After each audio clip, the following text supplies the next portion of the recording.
ಎಲ್ಲರಿಗೂ ವೀರು ಕನ್ನಡ ಯೂಟ್ಯೂಬ್ ಚಾನೆಲ್ಗೆ ಆತ್ಮೀಯವಾದ ಸ್ವಾಗತ. ನಾನು ನಿಮ್ಮ ವೀರು ಕನ್ನಡ ಸರ್. ನೋಡಿ, ಇವತ್ತಿನ ತರಗತಿಯಲ್ಲಿ ನಾನು BA ವಿದ್ಯಾರ್ಥಿಗಳಿಗಾಗಿ 2ನೇ ಸೆಮಿಸ್ಟರ್ BA ವಿದ್ಯಾರ್ಥಿಗಳಿಗಾಗಿ KP ಪೂರ್ಣಚಂದ್ರ ತೇಜಸ್ವಿ ಅವರು ಬರೆದಿರ್ತಕ್ಕಂತಹ ನಿಗೂಢ ಮನುಷ್ಯರು ಅನ್ನುವಂತಹ ಕಾದಂಬರಿಯ ಬಗ್ಗೆ ಚರ್ಚೆಯನ್ನ ಮಾಡ್ತಾ ಇದ್ದೇನೆ. ಅದಕ್ಕಿಂತ ಮುಂಚೆ ಇನ್ನೂ ಕೂಡ ನನ್ನ ಚಾನೆಲ್ ಅನ್ನ ಸಬ್ಸ್ಕ್ರೈಬ್ ಮಾಡ್ಕೊಂಡಿಲ್ಲ ಅಂತಂದ್ರೆ ಸಬ್ಸ್ಕ್ರೈಬ್ ಮಾಡ್ಕೊಳ್ಳಿ. ಹಾಗೇನೆ BAಗೆ ಬೇಕಾಗಿರ್ತಕ್ಕಂಥ ಎಲ್ಲಾ ಪಠ್ಯ ಮತ್ತೆ ಹಾಗೇನೆ ಪದ್ಯಗಳು, ಕಾದಂಬರಿ ಎಲ್ಲವೂ ಕೂಡ ಇದೆ ನನ್ನ ಚಾನೆಲ್ ಅಲ್ಲಿ. ನೀವು ಸರ್ಚ್ ಮಾಡ್ಬೋದು ವೀರು ಕನ್ನಡ ಅಂತ ಹೋಗಿ. ಹಾಗೇನೆ ಈಗ ಮುಂದುವರೆದಂತೆ ಆ ಕಾದಂಬರಿಯ ಆಶಯವನ್ನ ನಾವು ಗಮನಿಸ್ತಾ ಹೋಗೋಣ. ಏನ್ ಹೇಳುತ್ತೆ ಕಾದಂಬರಿ, ಯಾವ್ದ್ರ ಬಗ್ಗೆ ಮಾತಾಡ್ತಾ ಇದೀವಿ, ಅಥವಾ ಯಾವ್ಯಾವ ಪಾತ್ರಗಳು ಇಲ್ಲಿ ಇಡೀ ಕಾದಂಬರಿಯಲ್ಲಿ ಬಂದು ಹೋಗ್ತವೆ, ಇದ್ರ ಬಗ್ಗೆ ಎಲ್ಲ ಇಲ್ಲಿ ಸುದೀರ್ಘವಾದಂತಹ ಒಂದು ವಿವರಣೆಯನ್ನು ನಾನು ನಿಮ್ಗೆ ನೀಡ್ತೇನೆ. ನೋಡಿ, ಆಶಯದಲ್ಲಿ ನಾವು ಗಮನಿಸಿದಂತಹ ಸಂದರ್ಭದಲ್ಲಿ ಪ್ರಕೃತಿ ಮತ್ತು ಮನುಷ್ಯ ಸಂಬಂಧಗಳ ನಿಗೂಢತೆಯನ್ನ ಹೇಳುವಂತಹ ಕಾದಂಬರಿ ನಿಗೂಢ ಮನುಷ್ಯರು ಕಾದಂಬರಿ ಅಂತಕ್ಕಂಥದ್ದು. ನೋಡಿ, ಪಾಯಿಂಟ್ ನಂಬರ್ 1 ಹೇಳೇ ಬಿಟ್ಟೆ ಆಲೆ. ಇಲ್ಲಿ ಪ್ರಕೃತಿ ಮತ್ತು ಮನುಷ್ಯನ ಸಂಬಂಧಗಳ ನಿಗೂಢತೆಯನ್ನ ಹೇಳುವಂತಹ ಒಂದು ಕಾದಂಬರಿ ನಿಗೂಢ ಮನುಷ್ಯರು ಅನ್ನುವಂತಹ ಕಾದಂಬರಿ. ಹಾಗೇನೆ ಕಾದಂಬರಿಯ ಉದ್ದಕ್ಕೂ ಅನೇಕ ರಹಸ್ಯಗಳು ಅಲ್ಲಿ ಸ್ಪಷ್ಟಗೊಳ್ಳುತ್ತದೆ, ಮತ್ತಷ್ಟು ಸಂಕೀರ್ಣವಾಗಿ ಕಾಣ್ತದೆ ಅಂತಕ್ಕಂಥದ್ದು. ಹಾಗೇನೆ ಮನುಷ್ಯರಲ್ಲಿ ನಿಗೂಢತೆಯೇ ಎಷ್ಟರ ಮಟ್ಟಿಗೆ ಇರುತ್ತೆ ಅಂತಕ್ಕಂಥದ್ದನ್ನು ನಾವು ಗಮನಿಸ್ತಾ ಹೋಗ್ಬೋದು. ಇದಿಷ್ಟು ಆಶಯ. ಆನಂತರದಲ್ಲಿ ಪಾತ್ರ ಪರಿಚಯವನ್ನ ಗಮನಿಸ್ತಾ ಹೋಗೋಣ. ನೋಡಿ, ಜಗನ್ನಾಥ, ರಂಗಪ್ಪ, ಗೋಪಾಲಯ್ಯ, ಹಾಗೆ ಇಲ್ಲಿ ಶಾರಿ, ಕಾಂಪ್ರ, ಕರಿಯ, ಮರಸರ, ಕುಳುಪ, ಈಗ ಇಷ್ಟು ಪಾತ್ರಗಳು ಇಲ್ಲಿ ಮುಖ್ಯವಾಗಿರ್ತವೆ ಅಂತಕ್ಕಂಥದ್ದು ನಾವು ಗಮನಿಸ್ತಾ ಹೋಗ್ಬೋದು. ಪ್ರಮುಖ ಅಂಶಗಳನ್ನ ಇಲ್ಲಿ ಕೊಟ್ಟಿದ್ದೀನಿ, ಅದ್ರ ಬಗ್ಗೆನೂ ಕೂಡ ನಾನು ಚರ್ಚೆಯನ್ನ ಮಾಡ್ತೀನಿ. ಈಗ ನೇರವಾಗಿ ನಿಗೂಢ ಮನುಷ್ಯರು ಕಾದಂಬರಿ ಭಾಗ 1ರ ಬಗ್ಗೆ ಚರ್ಚೆಯನ್ನ ಮಾಡ್ತಾ ಹೋಗೋಣ. ನಾನು ಇಲ್ಲಿ ಪ್ರಶ್ನೆ ಸಹಿತವಾದಂತಹ ಉತ್ತರವನ್ನ ನೀಡುವಂತಹ ಒಂದು ಕೆಲಸವನ್ನ ಮಾಡ್ತಾ ಇದ್ದೀನಿ. ಯಾಕೆಂದ್ರೆ ವಿದ್ಯಾರ್ಥಿಗಳಿಗೆ ಕನ್ನಡ ಭಾಷೆ, ಕನ್ನಡ ಕಾದಂಬರಿಗಳು ತುಂಬಾ ಸುಲಲಿತವಾಗಿ, ಸುಲಭವಾಗಿ ಅರ್ಥೈಸ್ಕೊಳ್ಳಿ ಅಂತ ಹೇಳಿ ನಾನು ಈ ಒಂದು ಪ್ರಶ್ನೆ ಸಹಿತವಾದ ಉತ್ತರವನ್ನ ಹೇಳುವಂತಹ ಒಂದು ಪ್ರಯತ್ನ ಮಾಡ್ತಾ ಇದ್ದೀನಿ. ನೋಡಿ, ಇಲ್ಲಿ ಪ್ರಶ್ನೆ ಈ ರೀತಿ ಕೇಳ್ತಾರೆ ನಿಮ್ಗೆ. 10 ಅಂಕದ ಪ್ರಶ್ನೆಗಳು, 5 ಅಂಕದ ಪ್ರಶ್ನೆಗಳು ಬರ್ತಕ್ಕಂಥದ್ದು. ನೋಡಿ, ಜಗನ್ನಾಥ ಮತ್ತು ರಂಗಪ್ಪನ ಉಗ್ರಗಿರಿ ಶಿಖರದ ಇಲ್ಲಿ ಪಯಣ ಅಥವಾ ಪ್ರಯಾಣದ ಸ್ವಾರಸ್ಯವನ್ನ ವಿವರಿಸಿ ಅಂತ ನಿಮ್ಗೆ ಪ್ರಶ್ನೆಗಳನ್ನ ಕೇಳ್ಬೋದು. ಹಾಗೇನೆ ಈ ಹಳೆ ಬಟ್ಟೆಯ ಟಾಪಿನ ಪೋರ್ಟ್ ಕಾರ್ ಅಂತ ನಿಮ್ಗೆ 5 ಅಂಕದ ಪ್ರಶ್ನೆಗಳನ್ನ ಕೇಳ್ಬೋದು. ಈ ರೀತಿಯಾದಂತಹ ಅಂದ್ರೆ ಇವತ್ತಿನ ತರಗತಿ ಭಾಗ 1ರಲ್ಲಿ ಈ ರೀತಿಯ ಪ್ರಶ್ನೆಗಳು. ಹಾಗೇನೆ ಇನ್ನೊಂದು ಪ್ರಶ್ನೆ ನಿಮ್ಗೆ ಕೇಳ್ಬೋದು, ಕಾರು ಕೆಸರಿನಲ್ಲಿ ಊತ ಸಂದರ್ಭ ಅಂತ ಕೇಳ್ಬೋದು. ಆ ಕಾರು ಕೆಸರಲ್ಲಿ ಯಾವ ರೀತಿ ಊದ್ಕೊಳ್ತು ಅಂತಕ್ಕಂಥದ್ರ ಬಗ್ಗೆ ಇಲ್ಲಿ ಈ ರೀತಿಯ ಪ್ರಶ್ನೆಗಳನ್ನ ಕೇಳ್ತಾರೆ ಈ ಭಾಗ 1ರಲ್ಲಿ. ನೋಡೋಣ. ಹಾಗಾದ್ರೆ ಕತೆ ಇಲ್ಲಿ ಈ ಕಾದಂಬರಿ ಹೇಗ್ ಪ್ರಾರಂಭ ಆಗ್ತದೆ ಅಂತ ನಾವು ಗಮನಿಸುತ್ತಾ ಹೋದ್ರೆ, ಜಗನ್ನಾಥ ಮತ್ತು ರಂಗಪ್ಪ ಉಗ್ರಗಿರಿಯ ಕಡೆಗೆ ಪ್ರಯಾಣವನ್ನ ಆರಂಭಿಸಿದ್ದಾರೆ.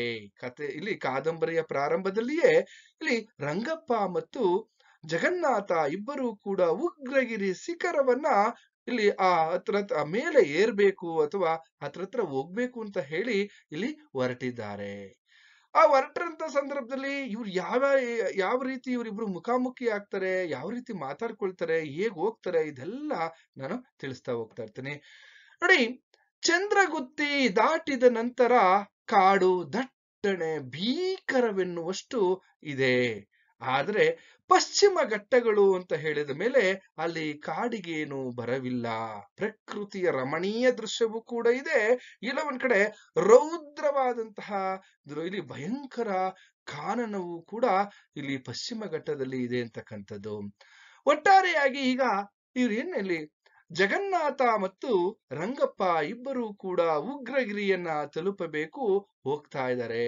ಹಳೆ ಟಾಪಿನ ಒಂದು ಪೋರ್ಟ್ ಕಾರು, ಆ ಕಾರಿನಲ್ಲಿ ಇಬ್ಬರು ಕೂಡ ಉಗ್ರಗಿರಿಯತ್ತ ಪಯಣವನ್ನ ಬೆಳೆಸಿದ್ದಾರೆ. ಆ ಪಯಣವನ್ನ ಬೆಳೆಸಿದಂತಹ ಸಂದರ್ಭದಲ್ಲಿ ಆ ಕಾರು ಹೇಗಿತ್ತು ಅಂತ ನೋಡಿದ್ರೆ ಹಳೆಯ ಬಟ್ಟೆಯ ಟಾಪು.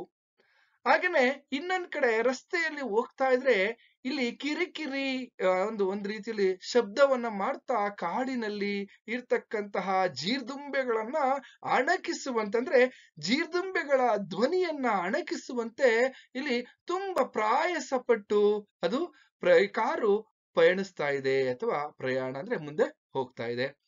ಹಾಗೇನೆ ಇನ್ನೊಂದ್ ಕಡೆ ಏನಾಗ್ತದೆ, ಆ ಕಾರಿನ ಮುಂದಗಡೆ ಈ ಹೆಡ್ಲೈಟ್ ಏನಾಗಿದೆಯಪ್ಪ ಅಂದ್ರೆ ಯಾವುದೋ ಒಂದು ಲಘು ಅಪಘಾತಕ್ಕೆ ಒಳಗಾಗಿ ಅದು ಆ ಲೈಟ್ ಓರೆಯಾಗಿ ಇಲ್ಲಿ ಮೆಳ್ಳಗಣ್ಣಿನ ಮುಖದಂತೆ ಕಾಣ್ತಾ ಇತ್ತು ಆ ಕಾರು. ಯಾಕೆ ಅದ್ರ ಬಗ್ಗೆ ಹೇಳ್ತಾ ಇದ್ದೀನಿ, ನಿಮ್ಗೆ 5 ಅಂಕದ ಪ್ರಶ್ನೆ ಕೇಳ್ತಾರೆ. ಬಟ್ಟೆ ಟಾಪಿನ ಕಾರ್, ಇಲ್ಲಿ ಪೋರ್ಟ್ ಕಾರ್ ಅಂತ ನಿಮ್ಗೆ 5 ಅಂಕದ ಪ್ರಶ್ನೆಯನ್ನ ಕೇಳಿದಾಗ ಈ ವಿಚಾರಗಳನ್ನ ಬರಿಬೇಕಾಗುತ್ತೆ. ಹಾಗೆ ಇನ್ನೊಂದ್ ಕಡೆ ಏನಾಗ್ತದೆಯಪ್ಪ ಅಂದ್ರೆ ಅದು ಅದರ ಮಡ್ಗಾಡ್ಗಳೇನಪ್ಪ ಅಂದ್ರೆ ಪಾರಿವಾಳದ ರೆಕ್ಕೆಯಂತೆ ಒಡೆದುಕೊಳ್ಳುತ್ತಾ ನಿಧಾನವಾಗಿ ರಸ್ತೆಯಲ್ಲಿ ಸಾಗುತ್ತಿದೆ ಕಾರು. ನೋಡಿ, ಈ ಕಾರಿನಲ್ಲಿ ನಾನು ಆಗ್ಲೇ ಹೇಳ್ದ ಹಾಗೆ ಇಬ್ಬರು ವ್ಯಕ್ತಿಗಳು ಕೂತಿದ್ದಾರೆ, ಜಗನ್ನಾಥ ಮತ್ತು ರಂಗಪ್ಪ. ಈ ಕಾರಿನಲ್ಲಿ ಕುಳಿತದ್ದವರಲ್ಲಿ ಒಬ್ಬ ಕಾರಿನ ಮಾಲೀಕ, ಆತನ ಹೆಸರೇ ಜಗನ್ನಾಥ. ಜಗನ್ನಾಥ ಯಾರು? ಇಲ್ಲಿ ಕಾರಿನ ಮಾಲೀಕ ಕೂಡ. ಹಾಗೇನೆ ಇಲ್ಲಿ ಮುಂದುವರೆದಂತೆ ಇವನು ಹೋಗ್ತಾ ಇರ್ತಕ್ಕಂಥ ಸಂದರ್ಭದಲ್ಲಿ ಜಗನ್ನಾಥ ಕಾರಿನ ಮಾಲೀಕ, ಆ ಕಾರನ್ನ ಚಲಿಸ್ತಾ ಇರ್ತಕ್ಕಂಥವನು ಕೂಡ ಜಗನ್ನಾಥ. ಹೀಗೆ ಮುಂದೆ ಹೋಗ್ತಾ ಇದ್ದಾರೆ.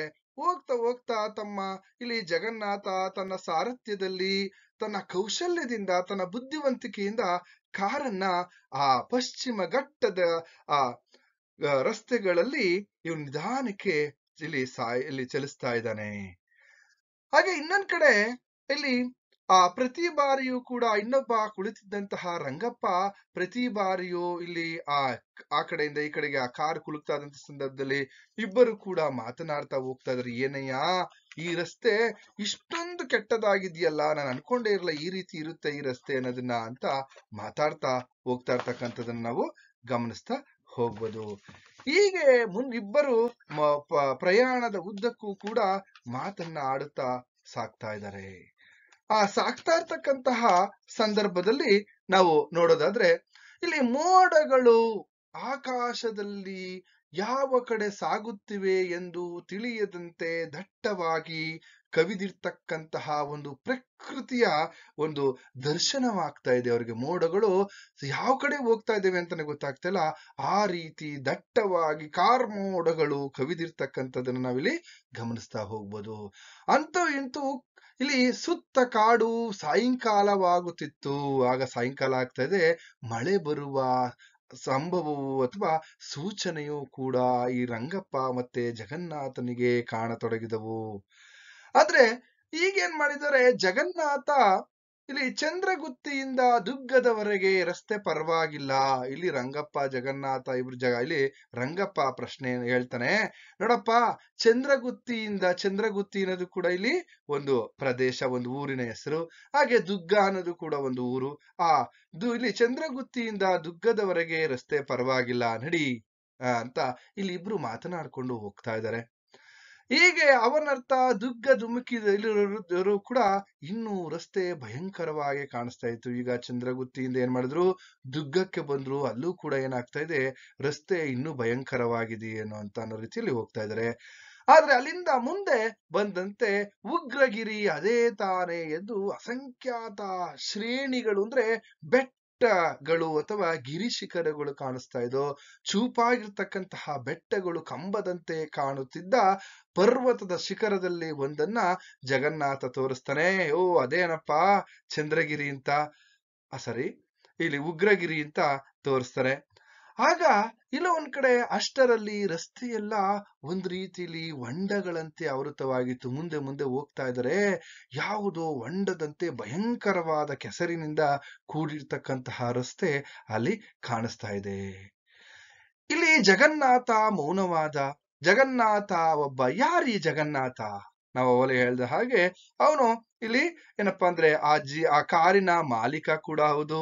ಹಾಗೆ ಜಗನ್ನಾಥ ಒಬ್ಬ ಅವಿವಾಹಿತ. ನೋಡಿ, ನಿಮ್ಗೆ 5 ಅಂಕದ ಪ್ರಶ್ನೆಗಳನ್ನ ಕೇಳ್ತಾರೆ ಜಗನ್ನಾಥನ ಬಗ್ಗೆ.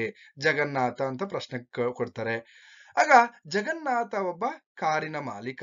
ಜಗನ್ನಾಥ ಒಬ್ಬ ಅವಿವಾಹಿತ ಬರಹಗಾರ. ಅಂದ್ರೆ ಇನ್ನೂ ಮದುವೆ ಆಗಿಲ್ಲ, ಆದ್ರೂ ಅವನು ಒಬ್ಬ ಬರಹಗಾರ. ಆದ್ದರಿಂದಲೇ ಅದೆಂಥದೋ ಲಟಾರಿ ಕಾರಿನ ಮಾಲೀಕನಾಗಿದ್ದ. ಆ ಕಾರು ಈ ಜಗನ್ನಾಥನಿಗೆ ಹೇಗ್ ಸಿಕ್ತಪ್ಪ ಅಂತಂದ್ರೆ, ಆತನು ಆ ಹಣವನ್ನ ಕೊಟ್ಟು ಕೊಂಡಿದ್ದವರಾಗಿರಲಿಲ್ಲ. ಪ್ರಕಾಶನೋರ್ವ ಗೌರವಧನ ಇಲ್ಲಿ ಕೊಡದಿದ್ದರಿಂದ ಆತನಿಂದ ಈ ಕಾರನ್ನ ಜಗನ್ನಾಥ ವಶಪಡಿಸಿಕೊಂಡಿದ್ದ ಅಂತಕ್ಕಂಥದ್ದು. ಇದಾದ್ಮೇಲೆ ಹೀಗೆ ಪಕ್ಕದಲ್ಲಿ ಇನ್ನೊಬ್ಬ ವ್ಯಕ್ತಿ ಆಸೀನರಾಗಿದ್ದಾರೆ. ರಂಗಪ್ಪ ಯಾರು ಅಂತ ಪ್ರಶ್ನೆ ಕೇಳ್ಬೋದು ನಿಮ್ಗೆ.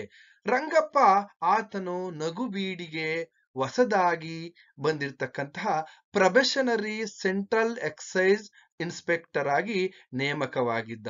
ನಗುಬೀಡು ಅಂತಕ್ಕಂತಹ ಒಂದು ಊರು. ಆ ಊರಿಗೆ ಹೊಸದಾಗಿ ಬಂದಿರತಕ್ಕಂತಹ ಒಬ್ಬ ಪ್ರೊಫೆಷನರಿ ಸೆಂಟ್ರಲ್ ಎಕ್ಸೈಸ್ ಇನ್ಸ್ಪೆಕ್ಟರ್ ಅಂತಕ್ಕಂಥ ಅಥವಾ ಅಬಕಾರಿ ಇಲ್ಲಿ ಇನ್ಸ್ಪೆಕ್ಟರ್ ಅಂತಾನೆ ನಾವು ಹೇಳ್ತೀವಿ. ಆದ್ರೆ ರಂಗಪ್ಪ ನಿಜವಾಗಿಯೂ ಕೆಲಸ ಏನೆಂಬುದು ಅವನು ಯಾರಿಗೂ ತಿಳಿದಿರಲಿಲ್ಲ, ಮತ್ತೆ ತಿಳಿಸುವಂತೆಯೂ ಕೂಡ ಇರಲಿಲ್ಲ. ಆ ರೀತಿಯಾದಂತಹ ಒಂದು ಕೆಲಸ ಯಾರ್ದು ಅಂತಂದ್ರೆ ಇಲ್ಲಿ ರಂಗಪ್ಪನದು. ಹೀಗೆ ಜಗನ್ನಾಥ ಮತ್ತೆ ರಂಗಪ್ಪ ಇಬ್ಬರು ಕೂಡ ಚಿಕ್ಕ ವಯಸ್ಸಿನಿಂದಲೂ ಕೂಡ ಚಿಕ್ಕಂದಿನ ಗೆಳೆಯರು ಕೂಡ ಇವರು. ಹಾಗೇನೆ ಇಲ್ಲಿ ಬೆಂಗಳೂರಿನಲ್ಲಿ ಜಗನ್ನಾಥ ನನ್ನ ಭೇಟಿ ಮಾಡಿದಂತಹ ಸಂದರ್ಭದಲ್ಲಿ ರಂಗಪ್ಪ ಬೆಂಗಳೂರಿನಲ್ಲಿ ಜಗನ್ನಾಥನನ್ನ ಭೇಟಿ ಇಬ್ರು ಮಾತುಕತೆ ಮಾಡ್ತಾರೆ. ಆಗ ಇದಕ್ಕಿದ್ದ ಹಾಗೆ ಜಗನ್ನಾಥ ಎಲ್ಲಾದ್ರೂ ನಿಮ್ ಊರ್ ಕಡೆ ಒಂದು ಜಮೀನೇನ್ ಕೊಡ್ಸ್ಬಿಡಪ್ಪ ಅಂತ ಹೇಳಿದಾಗ, ಆಯ್ತು ಕೊಡ್ಸೋಣ ಬಿಡಪ್ಪ, ನೀನು ಯಾವಾಗಾದ್ರೂ ಪುಡ್ಸೊತ್ತಾಗಿದ್ದಾಗ ಬಾ ನಮ್ಮೂರ್ಗೆ ಅಂದಾಗ, ಇದಕ್ಕಿದ್ದ ಹಾಗೆ ಜಗನ್ನಾಥ ಏನ್ ಮಾಡ್ತಾನೆ, ಇವಾಗ್ಲೇ ನಾನು ಪುಡ್ಸೊತ್ತಾಗಿದ್ದೀನಿ ನಡಿಯಪ್ಪ ಅಂತಕ್ಕಂಥದ್ದು. ಇದನ್ನ ಕೇಳಿ ಒಂದು ಕಡೆ ರಂಗಪ್ಪನಿಗೆ ಇಲ್ಲಿ ಆ ಜಗನ್ನಾಥ ರಹಸ್ಯವಾಗಿ ಕಾಣ್ತಾನೆ. ಏನಪ್ಪ ಇವನು ಈಗ ಹೋಗೋಣ ಅಂತ ಹೇಳಿದ್ರೆ ಇದಕ್ಕಿದ್ದ ಹಾಗೆ ತಯಾರಿ ಆಗ್ಬಿಟ್ನಲ್ಲ ಅಂತ ರಂಗಪ್ಪನಿಗೆ ಜಗನ್ನಾಥ ನಿಗೂಢವಾಗಿ ಕಂಡಿದ್ದು. ಹಾಗೆ ಜಗನ್ನಾಥ ಇಲ್ಲೆಲ್ಲಾದರೂ ಭೂಮಿ ಕೊಡಸೆಯ ನಿಮ್ಮೂರರ ಕಡೆ ಅಂತ ಹೇಳ್ತಕ್ಕಂಥದ್ದು ರಂಗಪ್ಪನಿಗೆ. ಇದೆಲ್ಲ ಆದ್ಮೇಲೆ ಈಗೆಲ್ಲ ಜಮೀನೇನು ಮಾಡ್ತಿ ಎಂದು ಹೇಳುತ್ತಿರುವಂತೆ ರಂಗಪ್ಪನಿಗೆ ಮುಂದೆ ಒಂದು ಚಿದಂಬರ ರಹಸ್ಯವಾಗಿತ್ತು. ಏನಂದ್ರೆ, ರಂಗಪ್ಪ ಆ ದಿನ ಜಗನ್ನಾಥನನ್ನ ಕರೆದುಕೊಂಡು ಉಗ್ರಗಿರಿಯ ಕಡೆಗೆ ಹೊರಟಾಗ ಮೋಡಗಳು ಮತ್ತು ಎಳೆ ಬಿಸಿಲಿನ ವಾತಾವರಣವಿತ್ತು. ಇಬ್ರು ಕೂಡ ಹೋಗ್ತಾ ಇದ್ದಾರೆ ಆ ಉಗ್ರಗಿರಿಯ ಕಡೆಗೆ. ಆಗ ಎಳೆ ಬಿಸಿಲಿನ ಒಂದು ವಾತಾವರಣ ಇತ್ತು ಅಂತಕ್ಕಂಥದ್ದು. ಇನ್ನೊಂದ್ ಕಡೆ ರಂಗಪ್ಪ ಉಗ್ರಗಿರಿಯ ಕಡೆಗೆ ದಿಕ್ಕನ್ನ ತೋರಿಸಿ ಆ ಕಡೆಗೆ ಈ ದಿನ ಹೋಗೋಣ, ಈಗ ಚಂದ್ರಗುತ್ತಿ ಅಲ್ಲಿಂದ ದುಗ್ಗ ಈಗ ಮುಂದುವರಿದಂತೆ ಈಗ ಉಗ್ರಗಿರಿ ನಾಳೆ ಆ ಕಡೆ ಹೋಗೋಣ ಅಂತ ಮಾತನಾಡ್ಕೊಳ್ತಾ ಇದಾರೆ. ಇದೆಲ್ಲ ಆದ್ಮೇಲೆ ಒಂದು ಸಾರಿ ಕಾರು ಬಲವಾಗಿ ನಿಧಾನಕ್ಕೆ ಹೋಗ್ತಾ ಇದ್ದಾರೆ. ಹೋಗ್ತಾ ಇರ್ಬೇಕಾದ್ರೆ ಕಾರು ಬಲವಾಗಿ ಕುಕ್ಕಿದಂತಾಗಿ ಜಗನ್ನಾಥ ಅಸಹನೆಯಿಂದ ಎಂತಹ ರಸ್ತೆಯಪ್ಪ ಅಂತ ಆ ರಸ್ತೆಗೆ ಇಡೀ ಶಾಪವನ್ನ ಹಾಕ್ತಾ ಜಗನ್ನಾಥ ಇಲ್ಲಿ ಕಾರನ್ನ ಮುಂದೆ ಚಲಾಯಿಸ್ತಾ ಇದ್ದಾನೆ. ಹಾಗೆ ಜಗನ್ನಾಥ ಇಲ್ಲಿ ಕೇಳ್ತಾ ಹೋಗ್ತಾನೆ, ಅಲ್ಲ ಕಣಯ್ಯ, ನೀನೇಕೆ ಇಲ್ಲಿ ಬಂದು ಬದುಕ್ಬೇಕಂತ ಬಯಸ್ತಾ ಇದ್ದಿ? ನೀನ್ ಯಾಕಪ್ಪ ಈ ಬೆಟ್ಟ, ಈ ಗುಡ್ಡಗಳು, ಈ ಪಶ್ಚಿಮ ಘಟ್ಟಗಳು ಇಲ್ಲಿ ಯಾಕಪ್ಪ ಬದುಕ್ಬೇಕು ಅಂತ ಅನ್ಕೊಳ್ತಾ ಇದೀಯಾ ಅಂತ ಹೇಳ್ತಾನೆ. ಆಗ ಜಗನ್ನಾಥ ತಿರುಗಿ ರಸ್ತೆಯ ಕಡೆ ನೋಡಿ ಗಮನ ಇಟ್ಟು ಅಷ್ಟಕ್ಕೆ ಮಾತನ್ನ ನಿಲ್ಲಿಸ್ತಾನೆ. ಆಗ ರಂಗಪ್ಪ, ನೋಡು ನೀನು ಪೊಲೀಸು, ಜಗನ್ನಾಥ ಮಾತಾಡ್ತಾ ಇದ್ದಾನೆ, ನೀನು ಪೊಲೀಸು, ಇಲ್ಲಿ ಎಕ್ಸೈಸ್, ಹಾಗೆ ಇಲ್ಲ ಒಂದ್ ಕಡೆ ಇತ್ಯಾದಿ ಡಿಪಾರ್ಟ್ಮೆಂಟಿನ ಸಂಬಂಧಿಸಿದವನು. ಆದರೆ ನಾನೊಬ್ಬ ಬರಹಗಾರನೆಂದಾಗಲಿ ಅಥವಾ ಕವಿಯೆಂದಾಗಲಿ ಹೇಳಿದರೆ ನನಗೆ ಅರ್ಥವಾಗುವುದಿಲ್ಲ.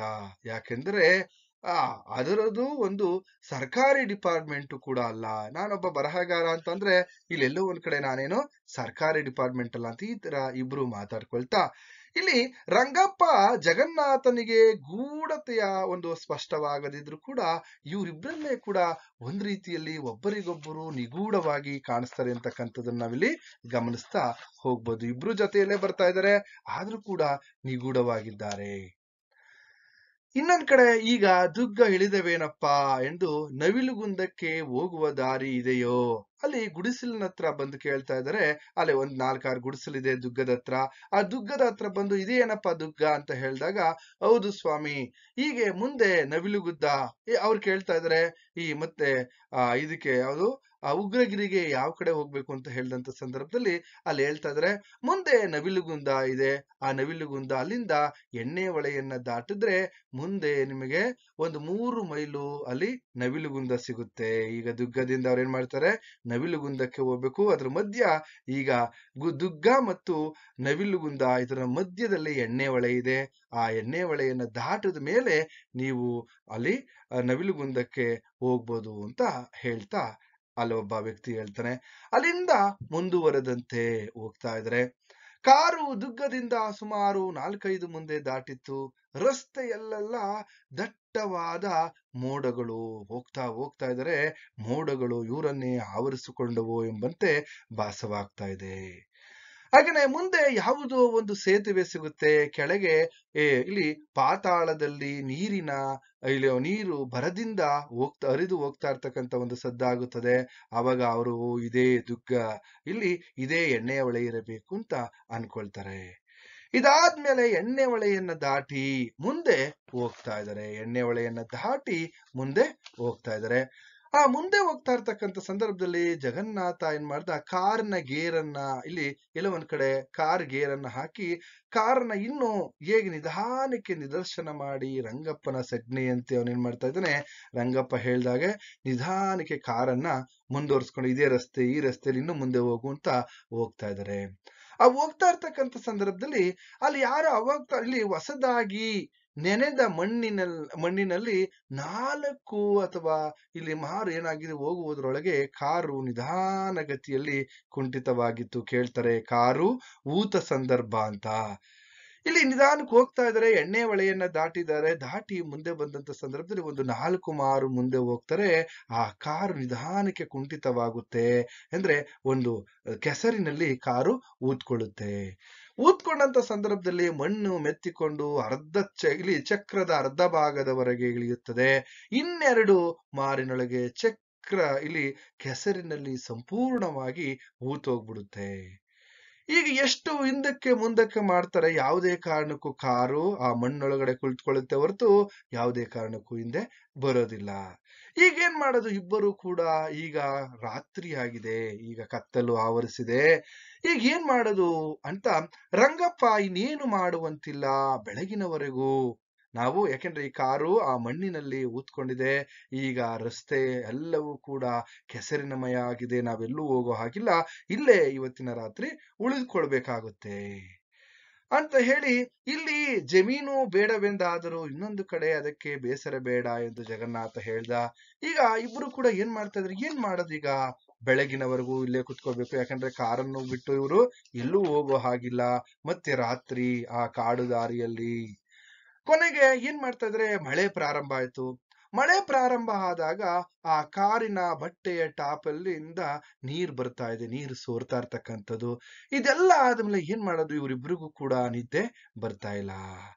ಇಲ್ಲಿ ಇಬ್ಬರು ಹೆಚ್ಚು ಮಾತನಾಡಲಿಲ್ಲ. ಆ ಮಳೆಯ ಏರಿಳಿತ ಮತ್ತೆ ಅಬ್ಬರಕ್ಕೆ ಇತ್ಯಾದಿ ಥಂಡಿ ತೀರಾ ಅಪರಿಚಿತವಾದಂತಹ ಇಲ್ಲಿ ಜಗನ್ನಾಥನಿಗೆ ನಿದ್ದೆ ಹತ್ತಿಲ್ಲ. ರಂಗಪ್ಪ ನಿದ್ದೆ ಬಂದವನಂತೆ ಸುಮ್ಮನಾದ. ಆದರೆ ಜಗನ್ನಾಥನಿಗೆ ನಿದ್ದೆನೆ ಬರಲಿಲ್ಲ. ಹೀಗೆ ಏನೇನೋ ಆಳವಾಗಿ ಯೋಚಿಸುತ್ತಾ ಜಗನ್ನಾಥ ಇಲ್ಲಿ ಇದ್ದಾನೆ. ಹಾಗೆ ರಂಗಪ್ಪನು ಕೂಡ ನಿದ್ದೆ ಬಂದವನಂತೆ ಸುಮ್ಮನಾಗು ಏನೇನೋ ಅವನು ಕೂಡ ಆಳವಾಗಿ ಯೋಚನೆಯನ್ನ ಮಾಡ್ತಾ ಇದ್ದಾನೆ. ಇದಿಷ್ಟು ನಿಗೂಢ ಮನುಷ್ಯರು ಅನ್ನುವಂತಹ ಕಾದಂಬರಿಯ ಭಾಗ 1. ಭಾಗ 2 ಮುಂದಿನ ತರಗತಿಯಲ್ಲಿ ನಾನು ನಿಮ್ಗೆ ತಿಳಿಸ್ತೀನಿ ಅಂತ ಹೇಳ್ತಾ ಇಲ್ಲಿಗೆ ಈ ತರಗತಿಯನ್ನ ಮುಗಿಸ್ತಾ ಇದ್ದೀನಿ. ಎಲ್ರಿಗೂ ಕೂಡ ಶುಭವಾಗ್ಲಿ.